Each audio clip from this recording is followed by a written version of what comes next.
Good evening. तो एक बार हम दोबारा मिल रहे हैं, तो चलिए इस वीडियो को जल्दी से स्टार्ट करते हैं। इस वीडियो के पीछे का रीज़न यार, अभी एक रिसेंट इंसिडेंट हुआ है जिसमें एक फिल्म एक्टर, राइट, जिनके बारे में हम सभी जानते हैं, उन्होंने सुसाइड अटेम्प्ट कर ली। राइट। उस सुसाइड अटेम्प्ट करने के बाद कल जब मैं न्यूज़ वगैरह देख रहा था, काफ़ी चीज़ें मैं नोटिस कर रहा था, तो मुझे लगा कि इस इंसिडेंट के बाद जो लोग ऑलरेडी डिप्रेशन में हैं, वो तो अपने डिप्रेशन को ग्रांटेड ले चुके हैं। राइट। उन्हें तो अब लग रहा होगा कि इतना बड़ा फिल्म स्टार, इतना यंग फिल्म स्टार, जिसके पास पैसा था, सब कुछ था, फैमिली थी, उसने इतना बड़ा डिसीजन ले लिया है, तो हमारा तो डिप्रेशन ऑलरेडी बहुत हाई है, हम तो पता नहीं कितने परेशान हैं। तो जब फिल्म स्टार इन चीज़ों को सोच सकता है, वो अपनी लाइफ एंड करने की सोच सकता है, तो हम क्यों नहीं। राइट। तो ये वीडियो मेरी उनके लिए है। इस वीडियो में इन एक्टर के लिए इनके फेवर और अगेंस्ट में कुछ भी नहीं है। राइट। तो चलिए जल्दी से इस वीडियो को स्टार्ट करते हैं। अब इस वीडियो का नाम मैंने स्ट्रेट लाइन क्यों रखा है? स्ट्रेट लाइन के पीछे रीज़न ये है कि जब हम लोगों की लाइफ ना यार ऐसी चल रही होती है, तो हम लोगों को ना तो हम लोग आपस में किसी एक दूसरे को पूछते हैं, ना एक दूसरे को वैल्यू देते हैं, ना हम उसको उसकी अच्छाइयाँ और ना उसकी बुराइयाँ बताते हैं। लेकिन जब हमारी लाइफ लाइन इस तरीके से हो जाती है, स्ट्रेट लाइन, राइट, उसके बाद अचानक से हम लोगों की लाइफ में वैल्यू रखना शुरू कर देते हैं। लोग हमें पूछना शुरू कर देते हैं, अच्छा इंसान था, बहुत अच्छा था, ये सोचता था, वो सोचता था, लोगों का फ़ायदा देखता था, लोगों की हेल्प करता था, कभी किसी को बुरा नहीं बोलता था। ये सारी चीज़ें ना तब निकल के सामने आती है, तब तक नहीं जब तक वो इंसान ज़िंदा है। राइट। तो इसलिए मुझे सिर्फ वन शॉट में एक यही सब्जेक्ट लाइन और एक यही नाम मुझे इस वीडियो का नज़र आया, जो था स्ट्रेट लाइन। राइट। अब इस प्रॉब्लम की टेक्निकल सॉल्यूशंस में आते हैं। पहले टेक्निकल सॉल्यूशंस में आते हैं, फिर आपको बाद में इमोशनल सॉल्यूशंस बताता हूँ। ठीक है। चलिए डिप्रेशन को समझने की कोशिश करते हैं। राइट। तो डिप्रेशन क्या है, जो मैं अपनी लाइफ में समझ पाया हूँ और जो मैंने कंक्लूड किया है, राइट, अपने इस लाइफ में, कि डिप्रेशन क्या है, ओवर एक्सपेक्टेशन किसी भी चीज़ से, plus not accepting the result. Right. Acceptance of result का ना होना और किसी भी चीज़ से ओवर एक्सपेक्टेशन हमारी, राइट, ये डिप्रेशन का मेन रीज़न है जो मुझे लगता है। राइट। डिप्रेशन हमारे को किन किन चीज़ों में हो सकता है? बिजनेस में loss, right, work pressure, permanent handicap या पार्शली हैंडीकैप होना, राइट, या लव लाइफ या मैरिड लाइफ। ये वो पॉइंट्स हैं जिन पॉइंट्स की वजह से, जिन रीज़न की वजह से, जिन पर्टिकुलर डोमेन में सबसे ज़्यादा सुसाइड केसेस हैं। राइट। और इन सब के पीछे ऑलमोस्ट एक जैसा रीज़न है। ठीक है। तो समझने की कोशिश करते हैं। अगर हम अपने बिजनेस से ये एक्सपेक्ट कर रहे हैं कि मैंने अपनी पूरी ज़िंदगी भर के मेहनत की कमाई इस बिज़नेस में लगा दी है, राइट, और ये बिज़नेस सक्सेसफुल होगा ही होगा, तो पहली चीज़ ओवर एक्सपेक्टेशन, कि हमने क्या करा, अपने बिज़नेस पे अपनी ईमानदारी का सारा पैसा लगा दिया। राइट। हम मन में एक कॉन्सेप्चुअल थॉट बना रहे हैं अपने दिमाग में कि मैंने अपनी ईमानदारी का सारा पैसा, अपनी ज़िंदगी भर की पूंजी इस पे लगा दी। राइट। दूसरा, इसे ये सक्सेसफुल होगा ही होगा। Over expectation plus not accepting the result. हम क्या कर रहे हैं, रिजल्ट को एक्सेप्ट नहीं करने को तैयार है अगर वो फेलियर का होता है। ठीक है। क्योंकि बिजनेस में सुसाइड कौन करता है? जो ईमानदार इंसान होता है। बेईमान इंसान कभी सुसाइड नहीं करते। राइट। तो ईमानदार इंसान ही बिजनेस में सुसाइड करने की सोचता है, अगर वो लॉस हो जाए उसको। तो मैं टेक्निकलिटी की बात नहीं कर रहा हूँ कि कैलकुलेटेड रिस्क लो। मैं ये नहीं बोल रहा हूँ कि बिजनेस में सारा पैसा मत लगाओ। मैं वॉरेन बफेट के रूल्स आपको यहाँ पे नहीं बता रहा हूँ। मैं आपको वो चीज़ बता रहा हूँ जो डिप्रेशन से बाहर आने के लिए आपको हेल्प कर सकते हैं। ये पॉइंट्स अभी उनके लिए हैं जो टेक्निकली चीज़ों को समझ सकते हैं, अपने ब्रेन को समझना चाहते हैं। राइट। तो ये उनके लिए, अगर हम लोग ये चीज़ सोचने की बजाय कि मैं अपनी ईमानदारी का पैसा लगा रहा हूँ, राइट, और इस बिज़नेस को सक्सेसफुल होना ही होना है, की बजाय मैं अपना पैसा लगा रहा हूँ और ये बिज़नेस सक्सेसफुल हो सकता है, दोनों बातों में बहुत डिफरेंस है। जब आप ये सोचते हो, अपने ब्रेन को ये सिग्नल देते हो कि ये बिज़नेस सक्सेसफुल हो सकता है, अगर ये बिज़नेस सक्सेसफुल नहीं भी हुआ तो I will start again. Right. दूसरा, वर्क प्रेशर, मतलब जो जॉब करने वाले लोग हैं, जो हम लोग भी कई बार डिप्रेशन में आके सुसाइड कर लेते हैं, बिकॉज हम अपनी पर्सनल और प्रोफेशनल लाइफ को मैनेज नहीं कर पाते हैं। एक जॉब करने वाला इंसान, चाहे वो लड़का हो या लड़की हो, वो क्या सोचता है? वो यही सोचता है कि मैं अपनी लाइफ का, अपनी पर्सनल लाइफ में कम ध्यान देकर अपनी प्रोफेशनल लाइफ में ज़्यादा ध्यान दे रहा हूँ। मेरे मैनेजर को या मेरे मैनेजमेंट को, मेरे सीनियर्स को, मुझे end of the year appraisal देना ही होगा, या मैं इतना हार्ड वर्क कर रहा हूँ, मैं इतनी मेहनत कर रहा हूँ तो मेरा अप्रेजल होगा ही होगा, या मेरा प्रमोशन होगा ही होगा। यहाँ पे दो चीज़ें हो गई, ओवर एक्सपेक्टेशन कि मैं इतनी ज़्यादा मेहनत कर रहा हूँ, दूसरा मेरा अप्रेजल होगा ही होगा। और जब ये नहीं होता, एक्सेप्टेंस ऑफ रिजल्ट नहीं होता, ठीक है, तब क्या होता है, आप डिप्रेशन में आते हो। तब आप कहते हो यार ज़िंदगी भर इतनी मेहनत करी, पूरे साल भर इतनी मेहनत करी, अपने परिवार को कम टाइम दिया, और मैंने यहाँ पे ऑफिस में अपना 100% दिया, और किसी और को वो अप्रेजल मिल गया, किसी और को प्रमोशन मिल गया। एक्सेप्टेंस ऑफ रिजल्ट होना चाहिए रादर देन थिंकिंग दिस। मैं यही आप लोगों से रिक्वेस्ट करूंगा, आप ये सोचो कि मैं अपना 100% दूंगा, राइट। अगर ऑर्गेनाइजेशन मुझे अप्रिशिएट नहीं करती है, या मैं जो डिजर्व करता हूँ मुझे वो नहीं मिलता है, तो मेरे पास मेरी लर्निंग है, राइट। मैं अपनी लर्निंग से इस कंपनी को चेंज करके दूसरी कंपनी में जाऊंगा जहां मैं जाना चाहता हूं, या जो मुकाम मैं पाना चाहता हूं, या जो पोजीशन मैं डिजर्व करता हूं। तो अपनी लाइफ को एंड करने की बजाय अपनी जॉब को क्विट करो और कहीं नई जगह जाओ, राइट। तीसरी चीज, जो हैंडीकैप लोग हैं, राइट, जो पार्शियली हैंडीकैप्ड हैं या परमानेंट हैंडीकैप्ड हैं, वो लोग भी बहुत ज़्यादा डिप्रेशन में हैं। जितना मैंने स्टडी किया, ये लोग बहुत ज़्यादा डिप्रेशन में रहते हैं, राइट। ये इनकी लाइफ स्टाइल में जो मैं फील कर पाया हूँ, जो मैं सोचता हूँ, राइट। कुछ लोग हैं जो डिप्रेशन का शिकार हैं, वो इसलिए डिप्रेशन का शिकार हैं बिकॉज वो कमिटेड कर चुके हैं मेंटली, किससे, भगवान से, ऊपर वाले से। वो क्या कमिट कर चुके हैं कि मैं तेरी इतनी पूजा करूँगा, मैं तेरे लिए ये करूँगा, मैं इतने साल तक व्रत रखूँगा या रखूँगी, मैं ये सब कुछ करूँगा, भगवान मुझे ठीक कर दे, ठीक है। रादर देन थिंकिंग ये कि भगवान मुझे ठीक कर दे, अगेन ओवर थिंकिंग और ओवर एक्सपेक्टेशन। जब कोई चीज़ नहीं हो पा रही है, उस चीज़ का कमिटमेंट, मैं ये नहीं कह रहा हूँ कि आप मेहनत करना छोड़ दो, मैं ये नहीं कह रहा हूँ आप एक्सरसाइज करना छोड़ दो, मैं ये नहीं कह रहा हूँ कि आप उस चीज़ के लिए लड़ना छोड़ दो, मैं ये कह रहा हूँ जब कोई रिजल्ट आपको नहीं मिलता, तो उसको डिप्रेशन की तरफ जाने की बजाय, उसको डिप्रेशन की तरफ डालने की बजाय, आप ये सोचो कि जैसा हूँ ऐसा ही मुझे मेरे परिवार ने एक्सेप्ट किया है, जैसा हूँ ऐसा ही भगवान मुझे चाहता था, और ऐसे ही मैं कुछ ऐसा करूँगा कि लाइफ में औरों के लिए मैं एग्जाम्पल बन जाऊँ, रादर देन ये सोचने की कि मैं अपनी लाइफ एंड करता हूँ, लोग ऐसे हैं, वो अच्छा खासा दिख रहा है, वो सही से चल रहा है, मैं क्यों नहीं चल रहा हूँ। ये सोचने की बजाय आप ये सोचो कि जैसा हूँ वैसा ही एक्सेप्टेड, ये मेरा रिजल्ट है, एक्सेप्ट कर लिया उसे, राइट। अब मुझे आगे क्या करना है, मुझे आगे किससे लड़ना है, मुझे आगे कितनी मेहनत करनी है, मुझे ऐसा क्या करना है जो मैं अपनी करंट सिचुएशन के हिसाब से अचीव कर सकूं, राइट। चौथी चीज, लव लाइफ, राइट, और मैरिड लाइफ। लव लाइफ और मैरिड लाइफ में सबसे ज़्यादा केसेस मिले हैं डिप्रेशन के, राइट। हम क्या करते हैं, जिससे हम प्यार करते हैं, जिसके साथ हम रहते हैं, जिसके साथ हम कुछ टाइम बिताते हैं, राइट, हम उस इंसान के साथ ऐसे ऐसे कमिटमेंट कर चुके होते हैं इमोशनली, राइट, और पर्सनली, कि हमें लगता है कि अगर फ्यूचर में हम साथ नहीं रहे तो हमारी लाइफ ख़राब हो जाएगी। हमें ये लगता है कि अगर हम फ्यूचर में नहीं मिले तो हम ख़त्म हो जाएंगे, हमारी लाइफ कुछ नहीं रहेगी, हमारी लाइफ में हैप्पीनेस नहीं रहेगी, राइट। ये सबसे बड़ा मेन रीज़न है कि लव लाइफ में ना लोग इतने ज़्यादा कमिटमेंट कर देते हैं। मैं ये नहीं बोल रहा हूँ वो गलत है, ठीक है, लेकिन वो कमिटमेंट इतने प्योर होते हैं, उस टाइम पे इतने डेस्परेट करके वो कमिटमेंट किए जाते हैं कि जब फ्यूचर में आप किसी भी रीज़न से, चाहे वो लड़का हो या लड़की, अपने पेरेंट्स के रीज़न से, दुनिया वालों के रीज़न से, किसी भी XYZ रीज़न से अपने कमिटमेंट को पूरा नहीं कर पाते हैं, तो आप डायरेक्ट डिप्रेशन पे जाते हैं। आप डिप्रेशन में जाते हैं, आप पुराने पास सोचना शुरू कर देते हैं, आप अपने कमिटमेंट्स, अपनी यादें, अपनी वो सारे अच्छे टाइम सोचना शुरू कर देते हैं जो आपको डिप्रेशन में डालने के लिए बिल्कुल सोने पे सुहागा वाला काम करता है, राइट।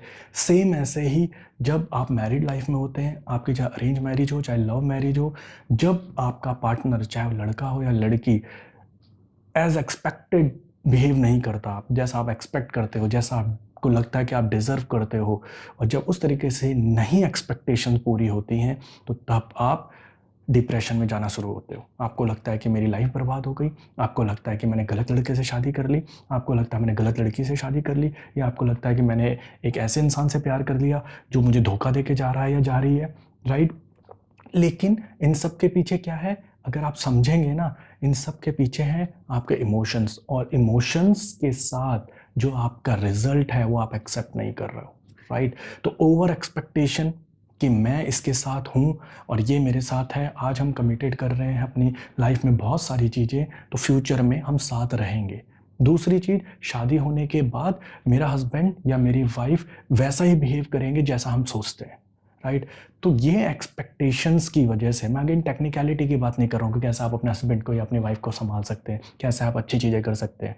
मैं आपसे वो बात कर रहा हूँ कि अगर आप अभी करंटली डिप्रेशन में हैं इन सब रीज़न की वजह से, तो दो चीज़ें टेक्निकली समझने की कोशिश करो कि आप ओवर एक्सपेक्ट कर रहे हैं किसी से इतना एक्सपेक्ट ही क्यों करना, राइट? अगर वो आपके हिसाब से नहीं चल रहा है तो क्या आप अपनी लाइफ एंड करेंगे, राइट? या आप जिससे प्यार करते थे वो आपको नहीं मिला तो आप अपनी लाइफ एंड करेंगे?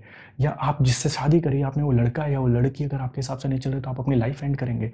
लाइफ एंड करना जो कुछ ऑप्शन ही नहीं होना चाहिए, राइट? लाइफ एंड करने कोई ऑप्शन नहीं है यार, आपको पता ही नहीं है कि लाइफ को एंड करने के बाद क्या होता है।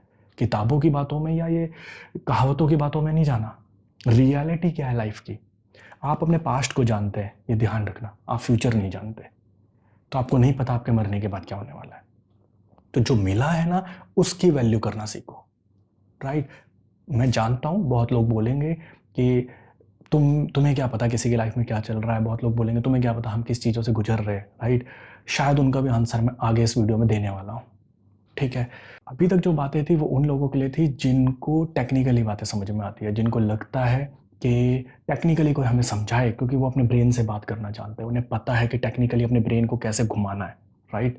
तो जिन लोगों को ये सारी चीज़ें पता है कैसे करनी है, उन लोगों के लिए सारे पॉइंट्स थे। अब ये पॉइंट्स उन लोगों के लिए जिनको इमोशनली चीज़ें समझ में आती है, इमोशनल सॉल्यूशन चाहिए, ठीक है? वो भी ऐसा जो मैं रियल में फील करता हूँ, क्योंकि मैं टेक्निकली और इमोशनली दोनों तरीके से अपने आप को कंट्रोल करता हूँ, राइट? अब आप मुझे एक चीज़ बताइए, बिजनेस में आपका लॉस 25 से 30 साल की उम्र में, 30 से 35 या 35 से 40 साल की उम्र में हुआ होगा, राइट? या उससे ज़्यादा एज में भी हुआ होगा। चलिए 8-10 साल 15 साल की सेविंग्स आपने लगा दी, या किसी ने 25 साल से 20-22 साल की उम्र से कमाया 30-35 साल तक, और 10 साल की जो इनकम थी वो अपने स्टार्टअप में लगा दी और लॉस हो गया, राइट? दूसरा पॉइंट, वर्क लाइफ प्रेशर, ठीक है? जिसमें आप जॉब कर रहे थे, 20-22 साल की एज से आपने जॉब किया, 28-29-30 साल की एज तक आप जॉब कर रहे हो, या 35 साल की एज तक आप जॉब कर रहे हो। जॉब करने के बाद आपको हर टाइम अनएक्सपेक्टेड रिजल्ट मिल रहे हैं, हर टाइम आपको वो रिजल्ट मिल रहा है जो आप चाहते ही नहीं हो, जबकि आप थ्रू आउट बहुत हार्ड वर्क कर रहे हो। तो 20-22-25 साल से 35 साल की एज, राइट? तीसरा ऑप्शन, आप हैंडीकैप्ड हो। अब हैंडीकैप्ड आप चाहे परमानेंट हो, चाहे सिंस बर्थ आप हैंडीकैप्ड हो, या आप किसी एक्सीडेंट की वजह से हैंडीकैप्ड हुए, राइट? तो वो कोई भी एज हो सकती है, 2-4 साल से लेकर 25-30 साल तक। जब आप ये सोचने के लिए कैपेबल हो कि मुझे सुसाइड करना है, तो वो एज टाइम होता है जब आप इतना तो सोच पाओ कि मुझे सुसाइड करना है। तो करीबन 20-25 साल तो हो गई जब आप हार जाओ अपनी लाइफ से, ठीक है? चौथा, लव लाइफ या मैरिड लाइफ। लव लाइफ जो 5 साल से 7 साल की लव लाइफ होगी, राइट? 10 साल की लव लाइफ होगी जो आपको एक्सपेक्टेड रिजल्ट नहीं मिला। मैरिड लाइफ 25 साल के बाद ही हुई होगी, लड़की है तो 25 साल के बाद ही नॉर्मली हुई होगी, लड़का है तो 28-30 साल के बाद ही हुआ होगा। अब आप मुझे बताइए कि जिस भी XYZ रीज़न से, इनमें से किसी भी एक रीज़न से आप मर रहे हैं, या मरने का डिसाइड कर रहे हैं, या अपनी लाइफ क्विट करने का डिसाइड कर रहे हैं, राइट? जिसमें आपका 5-7 साल का फेलियर, या 8 लास्ट 10 साल का फेलियर, या कोई भी XYZ रीज़न है, तो जो भी करंट सिचुएशन, जो भी करंट एज आपकी है, उस एज में अगर आप अपनी लाइफ क्विट करने की प्लानिंग कर रहे हैं बिकॉज ऑफ एनी रीज़न, तो आपके पेरेंट्स को भी सुसाइड कर लेनी चाहिए, बिकॉज जिस एज में आप मर रहे हैं उतनी लाइफ स्पेन का प्यार, अटैचमेंट उनका आपके साथ है। उस माँ का जिसने पैदा किया और ये सोचा कि मेरा बच्चा बड़ा होगा तो मेरे साथ रहेगा, वो कुछ बनेगा वो तो बहुत दूर की बात है। फादर के बारे में सोचिए, जिसने पैदा होने के बाद आपके पता नहीं क्या क्या प्लानिंग कर ली थी, पता नहीं कितने पैसे बचाए थे, अपनी कितनी खुशियाँ मारी थी तब आपके लिए पैसा जोड़ा था, अपने कितने ड्रीम्स मारे तब आपको पढ़ाई करवाई, अपने कितने कितने शौक उन्होंने ख़त्म किए होंगे जस्ट बिकॉज कि वो कुछ मनी सेव कर सकें और आपके पे वो मनी लग सके। सच में, सच में हमारे माँ बाप से बड़ी कोई चीज़ है इस धरती में, राइट? अपने बच्चे से बड़ी कोई चीज़ है इस धरती में? तो ये सब चीज़ें सोचने की बजाय हम ये क्यों नहीं सोचते, rather than quitting our life, हम ये क्यों नहीं सोचते कि मैं दोबारा से लाइफ स्टार्ट करूंगा अपने माँ बाप के साथ, राइट? तो मेरे आप लोगों से यही रिक्वेस्ट है कि डिप्रेशन में आके लाइफ एंड करने की बजाय डिप्रेशन में आके लाइफ रीस्टार्ट करने की सोचो कि मुझे रीस्टार्ट करनी है अपनी लाइफ।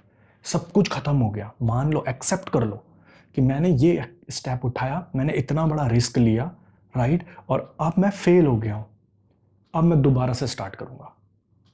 तो चलिए, डिप्रेशन को ओवरकम करने के लिए ना कुछ और पॉइंट्स, कुछ और सॉल्यूशन देखते हैं और उन्हें इम्प्लीमेंट करते हैं, राइट? उन्हें इम्प्लीमेंट करने से क्या होगा कि आप डिप्रेशन से बाहर आना शुरू हो जाएंगे, राइट?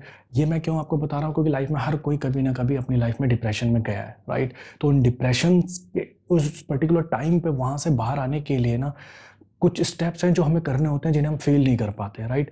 तो जो सॉल्यूशन मेरे पास है, जो मैंने देखा है कि हेल्प करता है लोगों को डिप्रेशन से बाहर लाने के लिए, सबसे पहली चीज़, जो भी हुआ, सबसे पहला स्टेप, जो भी हुआ आपको एक्सेप्ट कर लेना है, ठीक है, कि दिस इज़ माई डेस्टिनी, यही था मेरी किस्मत में।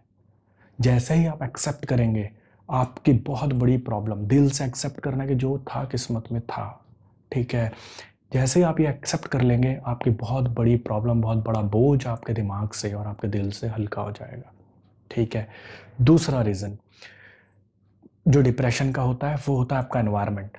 आपको अपना एनवायरनमेंट इमीडिएटली चेंज करना है। अगर आप अकेले रहते हैं, तो आपको कैसे भी करके आपको बंद कमरे से या अकेलेपन से, अकेले छत में बैठते हैं, कहीं पे भी कुछ भी करते हैं अकेले, आपको अपनी फैमिली के साथ बैठना शुरू करना है, या आपको उस इंसान के साथ बैठना शुरू करना है जिसके साथ आपको अच्छा लगता है, ठीक है? तीसरा, जितना ज़्यादा हो सके अपनी माँ से, अपने फादर से, जो भी आपको सबसे ज़्यादा क्लोज लगते हैं अपने, उनसे बात करनी शुरू करनी है आपको, ठीक है? चौथा, घर से बाहर निकलना है और अपने दोस्तों के साथ, उन दोस्तों के साथ जिनके साथ आप पॉजिटिव फील करते हैं, सिर्फ उन दोस्तों के पास जाना है, उनके साथ कहीं घूमने जाओ, कहीं भी जाओ, एक्स वाई जेड जगह, लेकिन जाओ, मन ना भी करे तब भी जाओ, ठीक है, राइट? तो ये सॉल्यूशन करने के बाद हम देखेंगे कि हम डिप्रेशन से बाहर कैसे नहीं आते, हम आएंगे और 100% आएंगे, ठीक है? अब मैं आपको जो दिखाने वाला हूँ ना, उसके बाद शायद हम लोगों को ये लगेगा कि हमारा दुख, हमारी प्रॉब्लम, हमारा डिप्रेशन तो कुछ भी नहीं है इन लोगों के डिप्रेशन के सामने, राइट? ये इंसान बिना हाथ और पाँव के पैदा हुआ है, राइट? इसको पता भी नहीं होगा कि मैं बिना हाथ और पाँव के पैदा हुआ हूँ, जब शुरू में स्टार्ट में अपनी लाइफ इन्होंने स्टार्ट की होगी, ठीक है? इन्हें पता भी नहीं होगा कि कोई चीज़ क्यों बनी है और उसको पकड़ते कैसे हैं या उसे पकड़ा भी जा सकता है। इन्हें ये नहीं पता होगा कि रास्ते तो बने हैं लेकिन इन पे चला जाता है, जब तक ये समझ नहीं पाए होंगे सिचुएशन को अपनी, ठीक है? जब ये बड़े हुए होंगे तब इन्होंने फ़ील किया होगा कि हाँ, मेरे पास हाथ और पाँव नहीं है जो और लोगों के पास है। क्या सच में इससे बड़ी प्रॉब्लम हमारी लाइफ में है? क्या सच में जितनी भी प्रॉब्लम हमने अभी तक डिस्कस की है वो इससे बड़ी है? बट ये इंसान दुनिया का सबसे फेमस मोटिवेशनल स्पीकर है। इनको स्पीच देने के लिए भी टेबल के ऊपर खड़ा होना पड़ता है, लेकिन इनके लाखों फॉलोअर्स हैं।